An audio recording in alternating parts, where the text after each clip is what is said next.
La visión empresarial está empezando a cambiar. Hay estudios que afirman que si se genera un clima laboral positivo y se tiene en cuenta la opinión de los trabajadores, esto se traduce en beneficios para la compañía. El trabajar para y no con personas es un cambio de concepto que se debería implementar en los entornos laborales. Para conocer un poco mejor esta nueva visión, hoy tenemos con nosotros a la coach empresarial Laura Rabés.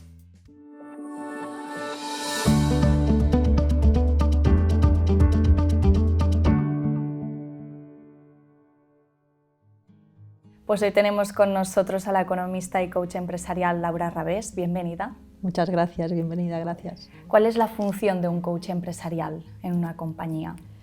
Pues fíjate, las nuevas figuras de liderazgo que se piden en las organizaciones es que el liderazgo tienda a ser un liderazgo coaching, ¿no? Un liderazgo, el líder coach, la figura del líder coach. El líder coach es un líder que acompaña, es un líder que ve los talentos, que ve los potenciales, que pregunta, que los hace crecer, que los involucra. Entonces un coach dentro de las organizaciones al final son habilidades que un buen líder tiene que aprender para poder gestionar mejor a los equipos. ¿Y en qué consiste el método High Happiness, ¿no? que haces en las empresas? Sí, esto es al final trata de poner el foco en la persona. Es decir, yo soy economista, vengo del mundo de la empresa, 20 años trabajando en diferentes empresas y al final lo que vemos, lo que nos damos cuenta es que hay una diferencia abismal entre trabajar para y trabajar con. Es decir, cuando yo trabajo para, estoy haciendo como un intercambio, yo te doy mi tiempo y tú me das dinero a cambio, ¿no? En cambio, cuando yo trabajo contigo, trabajo con tu proyecto, me involucro. Entonces, el método High Happiness pretende eso, poner foco en la persona, porque cuando ponemos el foco en las personas, en que se desarrollen, en que disfruten de sus talentos y los aporten a la organización, es el método más corto para conseguir los objetivos empresariales. En eso consiste, en focalizarnos en la persona, en sacar lo mejor de ella, que ponga a disposición sus talentos. Y ese, sin duda, es el camino más rápido para conseguir los objetivos que tenemos como organización. ¿Y cuáles son los pilares fundamentales, ¿no?, de este método? Porque decías, tenemos que trabajar con, no para las personas. La metodología fundamental, es decir, el pilar fundamental es tener en cuenta a la persona. Es decir, yo tengo un equipo, tengo que conocer cómo es cada persona de mi equipo, tengo que conocer sus talentos, sus potencialidades y a partir de ahí ayudarla a crecer. Si yo hago eso, ¿qué consigo? Que el trabajador sea feliz. Un trabajador feliz es mucho más productivo, es mucho más creativo, tiene mucho más engagement con la organización. A partir de ahí todo es mucho más fácil para conseguir esos objetivos empresariales que nos fijamos como organización. Consiste en eso, en poner en el centro a la persona, sin olvidar que tenemos clientes, proveedores, que tenemos mercados a los que tenemos que estar atentos, pero, oye, ponemos ese foco en las personas que antes no se hacía, ¿no? Pensar en la felicidad del trabajo, hace unos años, la generación de mis padres, por ejemplo, es algo que no se pensaba eso, ¿no? En las generaciones baby boomer lo interesante era poder llegar a fin de mes y llenar la nevera. A partir de ahí, las generaciones venideras, generación X, generación millennial o generación Z, ya buscan otra cosa, ¿no? Los millennials y los Zetas buscan ese propósito. Entonces es importante tener a esa persona en el centro para entender, ¿no?, qué es lo que está buscando, qué es lo que la va a realizar, cómo yo puedo comprometerla con los objetivos de la organización e ir todos juntos, ir de la mano.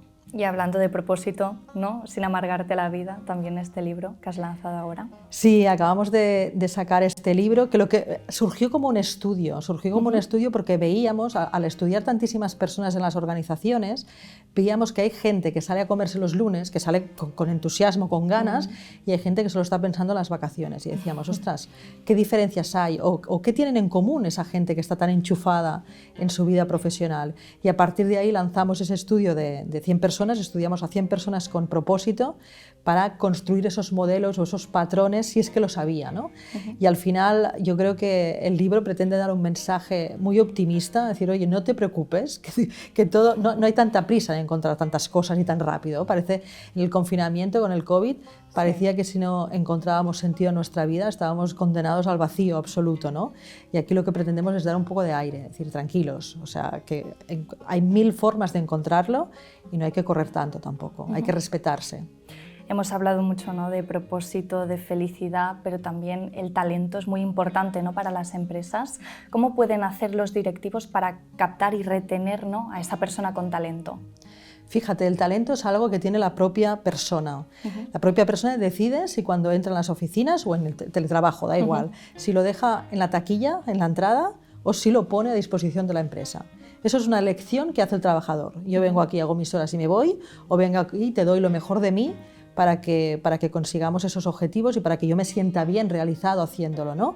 Entonces, importantísimo primero conocer cuáles son estos talentos, y ahí el propósito también. Si tú no te conoces bien, tú no sabes cuáles son tus talentos. Que tengas un jefe con habilidades de coaching, que decíamos antes, que sepa ver esas potencialidades y esos talentos que tú tienes, eso va a ayudar muchísimo para sacar a relucir todo eso que tienes y todo lo que puedes aportar.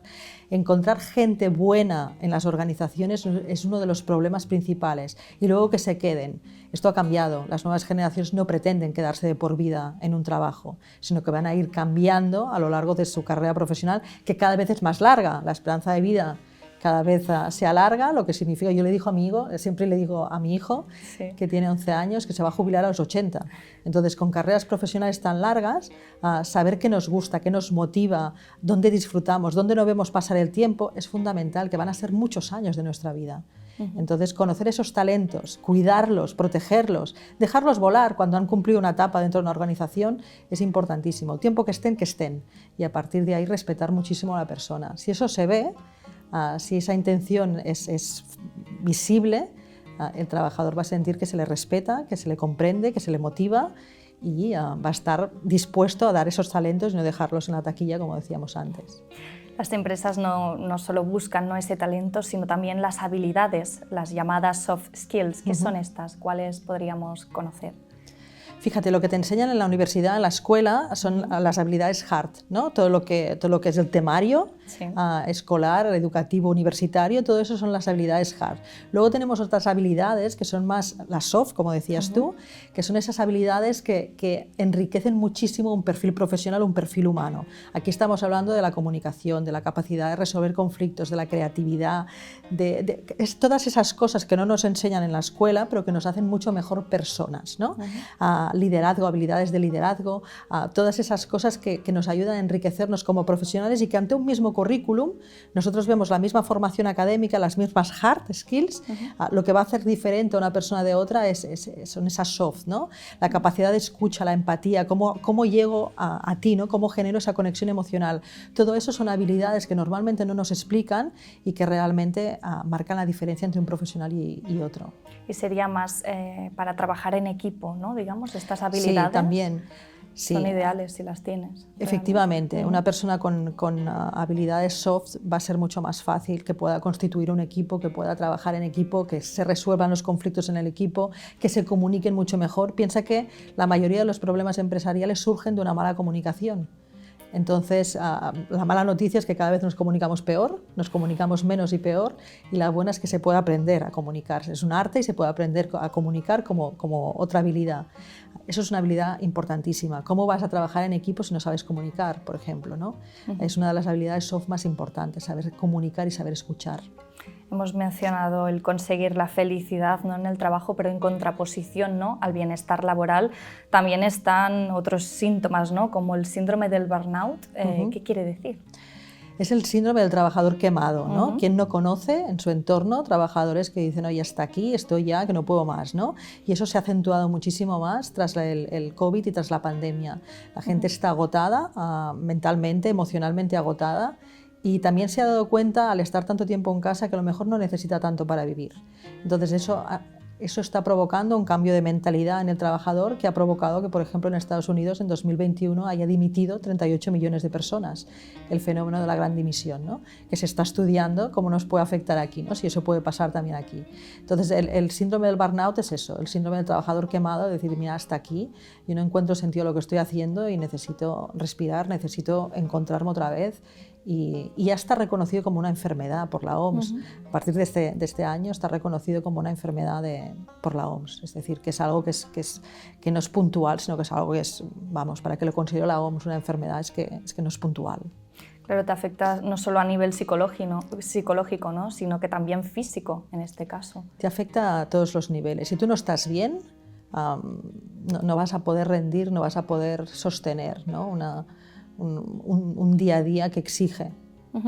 ¿Y cómo debería ser la posición de un buen líder? en un equipo, ¿no? Lo comentábamos antes, ¿no? Las figuras que más se aprecian a nivel de liderazgo es el líder coach.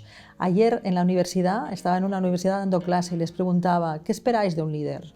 Y lo que salía, oye, que comunique, que nos escuche, que nos reconozca, que trabaje con nosotros. Es decir, que cuando hay un tema, que no se ponga, oye, yo por encima y vosotros por debajo y cumplir con las tareas, ¿no? Sino que sea realmente uno más en el equipo, ¿no? Se espera que sea una persona cercana, una persona que te empuja a crecer, una persona que te escuche, una persona que te conozca, que rete tus límites. Eso es lo que se espera de un buen líder, ¿no? ¿Y qué le recomendarías a alguien que quiera emprender, ¿no? Que quiera una empresa, pero que su negocio tenga más posibilidades de éxito? Uy, esta respuesta es súper amplia, ¿no? Hay todo ese estudio de mercado, la propuesta de valor, hay cantidad de cosas que hay que tener en cuenta antes de lanzarse a emprender, ¿no? Cada vez también es cierto que hay más gente que se lanza a emprender. También la pandemia ha provocado ese cambio de mentalidad, de decir, ostras, ¿cómo quiero que sea yo mi vida a partir de ahora? A nivel de recomendaciones, aparte de toda la parte económica, que ya te digo que esto es una pregunta súper amplia, yo por supuesto que recomendaría rodearte de gente que es mucho mejor que tú, sobre todo en las áreas que tú no dominas, y que cuides muy bien a esas personas. Pues muchas gracias, Laura Rabés, por acompañarnos. Un placer, gracias a vosotros. Un placer, gracias.